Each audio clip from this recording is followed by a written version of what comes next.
ഭക്ഷണത്തിൻ്റെ ടേസ്റ്റിലായാലും പിന്നെ ഇതിൻ്റെ ഒരു പീസ്ഫുൾ അറ്റ്മോസ്ഫിയറിനൊക്കെ നമുക്ക് നല്ലൊരു റേറ്റിംഗ് കൊടുക്കാവുന്ന ഒരു റെസ്റ്റോറൻ്റാണ് നളന്ദ.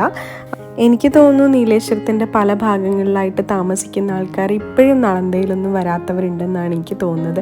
പക്ഷെ ഞാൻ പറയുന്ന ഒരു ദിവസമെങ്കിലും ലൈഫിൽ ഇങ്ങനെ ഒരു സമാധാനമായിട്ട് അല്ലെങ്കിൽ ഒരു സന്തോഷമായിട്ട് ഒരു ക്വാളിറ്റി ടൈം ഫാമിലിയുമായിട്ട് സ്പെൻഡ് ചെയ്യാനൊക്കെ എന്തായാലും ഇത്തരത്തിലുള്ള ഒരു സ്ഥലങ്ങൾ ചൂസ് ചെയ്യണമെന്ന് ഞാൻ പറയും.